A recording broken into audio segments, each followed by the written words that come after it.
देना बेटा।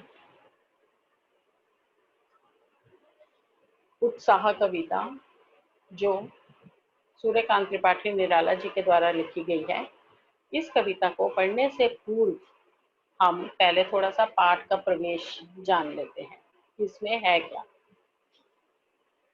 उत्साह जो है वो एक आह्वान गीत है। आह्वान होता है किसी को बुलाना, पुकारना। जैसे आप लोग कभी कोई भी अच्छा काम होता है, माता की चौकी होती है, कुछ भी होता है, तो सबसे पहले पंडित जी गणेश जी का आह्वान करते हैं। तो ऐसे ही आह्वान जो उत्साह जो कविता है वो एक आह्वान गीत है, जिसमें कवि जो है बादलों को बुला रहे हैं और जो बादलों को संबोधित है। उत्साह एक आह्वान गीत है जो बादलों को संबोधित है।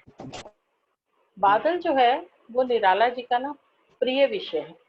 उन्होंने बादलों के ऊपर पहले भी बहुत सी कविताओं की रचना की है। बादल उनका बहुत ही प्रिय विषय है। कविता में बादल जो है एक तरफ जो है तरफ पीड़ित प्यासे की आकांक्षा को पूरा करने वाला है। एक तरफ तो ये होता है कि बादल आती है, बादल आसमान में गिरते हैं, बारिश आती है, धरती पर हरा भरा हो जाता है, किसानों की फसलें अच्छी होने लग जाती हैं, और जो प्यासी धरती है, जो जन गर्मी से व्याकुल होकर प्यास से परेशान हो रहे हैं, उन सबको तृप्ति प्राप्त होती है। एक तो बादल का, एक तरफ जो है बादल का ये चित्र है, और दूसरी तरफ वही बादल नई कल्पना और नए अंकुर के लिए विध्वंस, क्रांति को संभव करने वाला भी है। मतलब कवि जो है बादल को दो रूप में देखते हैं। एक तो कहते हैं कि ये धरती की प्यास को बुझाकर उसे सब लोगों को तृप्त करेगा। अच्छा, अभी क्या नाम है? सबको तृप्त करते हैं। और दूसरा ये है कि वो कहते हैं कि कवि जो है, जो लोगों में विध्वंस, जो इतना बुरा हाल हो रखा है सबका सामना करने के लिए, हर मुसीबत को हर मुसीबत को डटकर सामना करने के लिए बादल को जो कवि है वो इस रूप में देखते हैं और कहते हैं कि वे एक कवि जो है वो अपने लेखन से, अपने विचारों से, अपनी कविताओं से लोगों के अंदर नई चेतना को जागृत कर सकता है, नई चेतना के अंकुर पैदा कर सकता है। ये जो कविता है ये स्वतंत्रता से पहले की है। तो कवि कहता है कि ऐसा विध्वंस पैदा कर दे, उसको भी बादलों को दो रूप माना। एक तो जो लोगों के अंदर नई चेतना जागृत कर दे, और दूसरा धरती की प्यास को तृप्त कर दे। कवि जो है जीवन को व्यापक और समग्र दृष्टि से देखता है। कविता में जो ललित है, ललित कल्पना, ललित मतलब नए, सुंदर सुंदर, कल्पना मतलब जो हम विचार करते हैं, और क्रांति चेतना दोनों है। मतलब एक तरफ तो बादलों का ललित रूप, बड़ा सुंदर रूप दिखाया गया है कि ललित चेतना से घुंघराले, जैसे बच्चे के बाल घुंघराले होते हैं, वैसे ही आसमान में घुंघराले काले काले बादल छा जाते हैं, जो सबके मन में खुशी को पैदा कर देते हैं। और दूसरी तरफ यही बादल क्रांति की चेतना लाने वाले हैं। दोनों ही तरह का इसका यहाँ पर रूप दिखाया गया है कविता के अंदर, जो कि सामाजिक क्रांति या बदलाव में साहित्य की भूमिका महत्वपूर्ण होती है। निराला इसे नवजीवन और नूतन कविता के संदर्भों में भी देखते हैं। इसको कहते हैं कि यह लोगों के अंदर नवजीवन का संचार करने वाली है। नवजीवन का संचार मैंने आपको बताया दो तरह से होगा।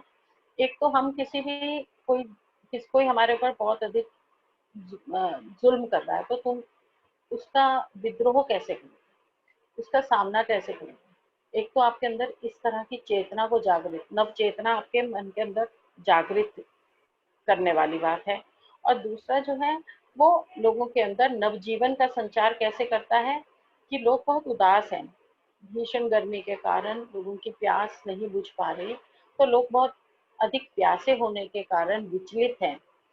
उस परेशानी से दूर उन्हें बादल ही करते हैं। जब अपने पानी को धरती पर बरसाते हैं तो धरती हरी भरी हो जाती है और जो प्यासे जन हैं उनकी प्यास जो है वो तृप्त हो जाते हैं बारिश के पानी से। इस तरह लोगों में नवजीवन का संचार हो जाता है। और दूसरा संचार कैसे हुआ?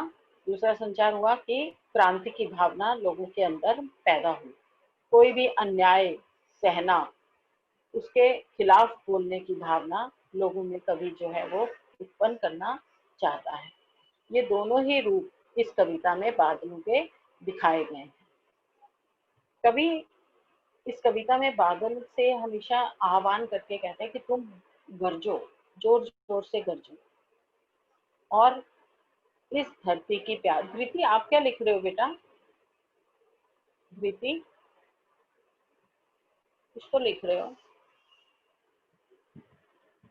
ठीक है। अब इस कविता को हमने पढ़ना तो है, पर उससे पहले हमें कविता के बारे में पता होना चाहिए कि इस पाठ का प्रवेश क्या है इस पाठ में। तो मैंने आपको समझाया कि उत्साह एक आह्वान गीत है जो बादल को संबोधित है। बादल निराला जी का अत्यधिक प्रिय विषय है। कविता में बादल एक तरफ पीड़ित प्यासे जन की आकांक्षा को पूरा करने वाला है, तो दूसरी तरफ वही बादल नई कल्पना और नए अंकुर के लिए विध्वंस और क्रांति चेतना को संभव करने वाला भी है। मतलब लोगों के अंदर नई चेतना को भरने वाला भी यह बादल ही है। कवि जीवन को व्यापक और समग्र दोनों दृष्टि से देखता है। कविता में ललित ललित मतलब बहुत अधिक सुंदर, कल्पना और क्रांति चेतना दोनों है। बहुत अधिक सुंदर मतलब बादलों के रूप को देखकर कवि उनकी सुंदरता पर निहाल हो जाता है, उसको बहुत सुंदर लगते हैं। आपको भी मौसम बड़ा अच्छा लगता है जब आकाश में बादल छा जाते हैं। मनुष्य, पक्षियों को भी बड़ा अच्छा, सभी को बहुत अच्छा लगता है। तो ऐसे ही कवि जो है, कवि को भी कविता में ललित मतलब सुंदर, उनकी जो कल्पना है, इमेजिनेशन है, उसमें बादल जो है वो बादलों को देख रहे हैं कि बादल घुंघराले घुंघराले गोल गोल गोल गोल है। उसकी तुलना वो किससे करते हैं? छोटे बच्चे के, बड़ा ही सुंदर बच्चा जिसके बाल जो है बड़े घुंघराले हैं। तो कविता में जो ललित, ललित मतलब सुंदर, कविता में ललित, सुंदर, कल्पना और क्रांति चेतना दोनों है। ये दोनों चीजें इस कविता में साथ साथ है। एक तरफ वो आह्वान कर रहे हैं कि बादलों आओ धरती की प्यास बुझाओ, और दूसरी तरफ वो बादलों को कहते हैं अपनी लेखन से, कवि की जो अपनी रचना से लोगों के अंदर नई जीवन शक्ति, नव जीवन को पैदा करने की भी शक्ति है कि जो उनके साथ अगर कुछ भी गलत हो रहा है तो उसके लिए उन्हें आगे बढ़कर उसका सामना करना चाहिए।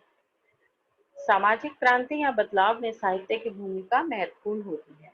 निराला जी ने इस कविता में नवजीवन और नूतन कविता दोनों के संदर्भ में देखते हैं।